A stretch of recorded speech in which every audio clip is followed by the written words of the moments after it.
మనం భూమి మీద ఎప్పటినుండో నివసిస్తూ ఉన్నాము.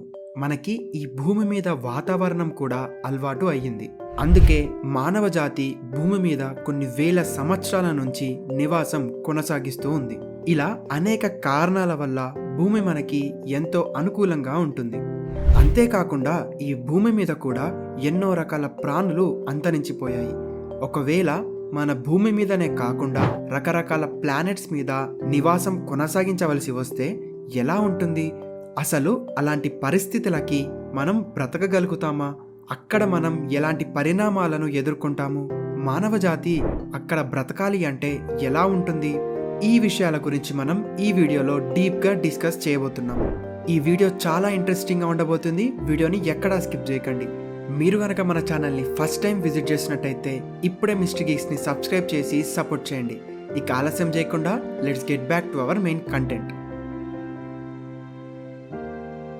Number 1, mercury. ఇప్పుడు మనం టాపిక్లోకి వస్తే ముందుగా మెర్క్యూరీ గురించి మాట్లాడుకుందాము.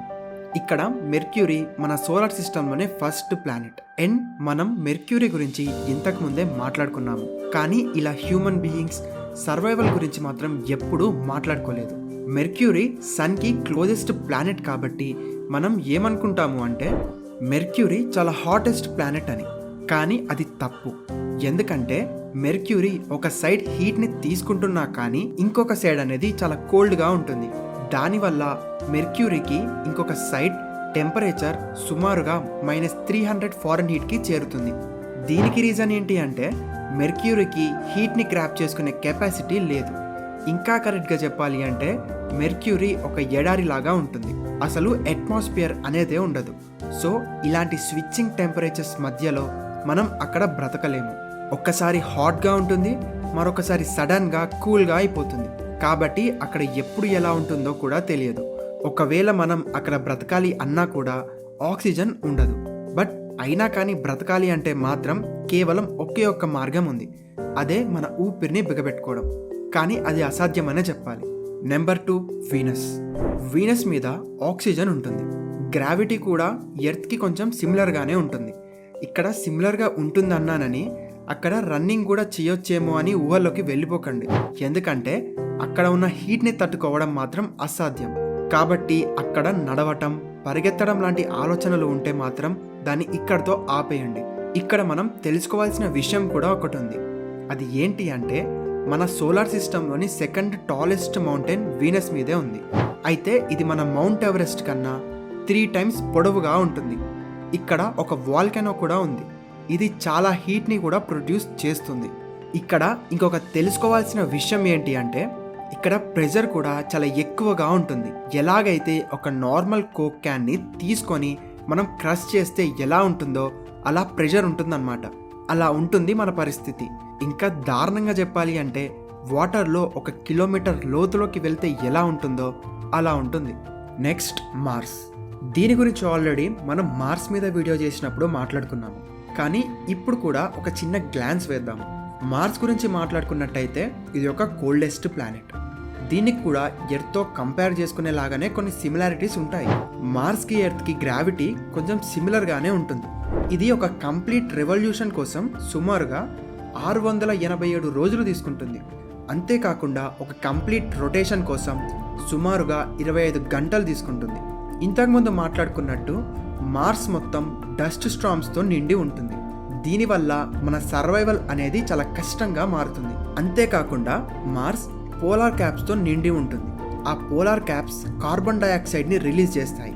అలా అని ఇక్కడ అసలు అట్మాస్ఫియర్ కూడా ఉండదని అనను. కానీ అట్మాస్ఫియర్ అనేది చాలా థిన్గా ఉండటం వల్ల మనం చాలా కష్టాలు పడాల్సి వస్తుంది. కానీ మార్స్ కండిషన్స్ని కొంచెం చేంజ్ చేసి ఎర్త్కి తగ్గట్టు చేస్తే అప్పుడు బ్రతకడం పాసిబుల్ అవుతుంది. కానీ దానికి ఇంకా చాలా టైం పడుతుంది. Number 4, Jupiter. మన సోలార్ సిస్టంలోనే బిగ్గెస్ట్ ప్లానెట్ జూపిటర్. ఈ జూపిటర్ ఎర్త్తో కంపేర్ చేస్తే చాలా పెద్దగా ఉంటుంది. ఎంత పెద్దగా ఉంటుంది అంటే జూపిటర్ ఒకవేళ బాస్కెట్బాల్ అయితే అప్పుడు మన ఎర్త్ గ్రేప్ అంత చిన్నగా ఉంటుంది. జూపిటర్ ఒక రొటేషన్ కోసం సుమారుగా 10 గంటలు తీసుకుంటుంది. అంటే రొటేషన్ టైం ఎర్త్లో సగం ఉంటుంది. అదే జూపిటర్ రెవల్యూషన్ గురించి మాట్లాడితే అది సుమారుగా 12 ఎర్త్ రెవల్యూషన్ టైమ్స్ని తీసుకుంటుంది. అంటే దాదాపుగా 4000 రోజుల్ని తీసుకుంటుంది. అక్కడ గ్రావిటీ కూడా చాలా స్ట్రాంగర్గా ఉంటుంది. ఒకవేళ మనం అక్కడ ఉండాలి అని అనుకున్నా కానీ మనం గాల్లో బ్రతకవలసి ఉంటుంది. అంతేకాకుండా ఇక్కడ ఒక గ్రేట్ రెడ్ స్పాట్ కూడా ఉంటుంది.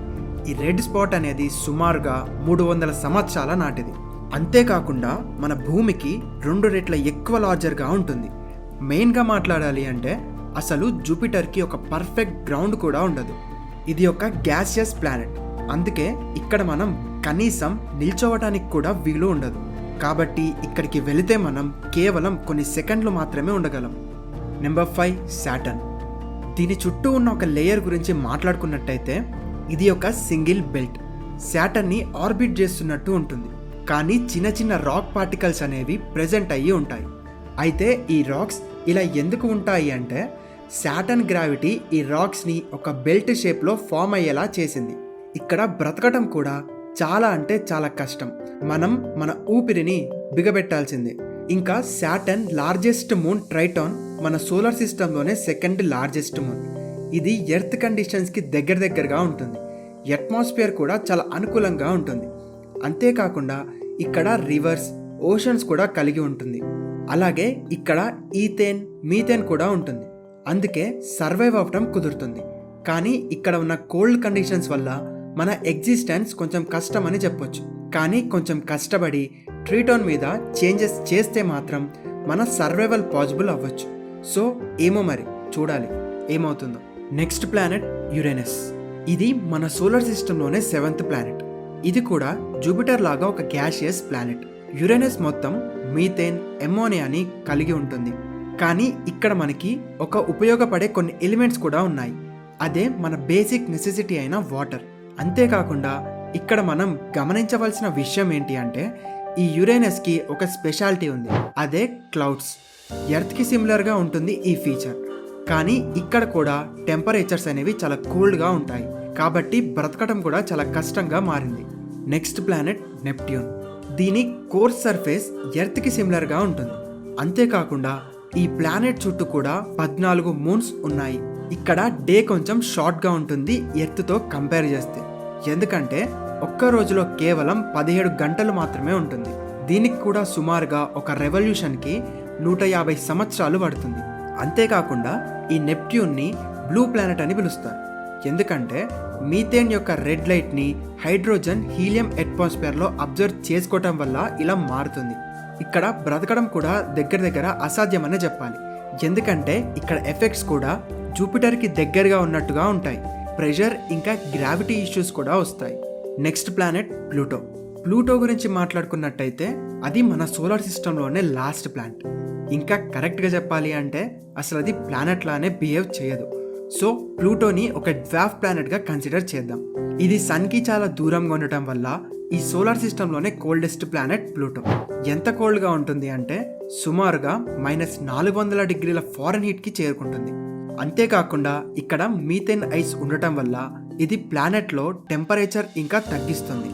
ఇక్కడ రెవల్యూషన్, రొటేషన్ చేసుకున్నట్టయితే చాలా డిఫరెంట్గా ఉంటుంది. ప్లూటోకి ఒక కంప్లీట్ రొటేషన్కి సుమారుగా 6 రోజులు పడుతుంది. కానీ ఒక కంప్లీట్ రెవల్యూషన్కి మాత్రం సుమారుగా 248 సంవత్సరాలు పడుతుంది.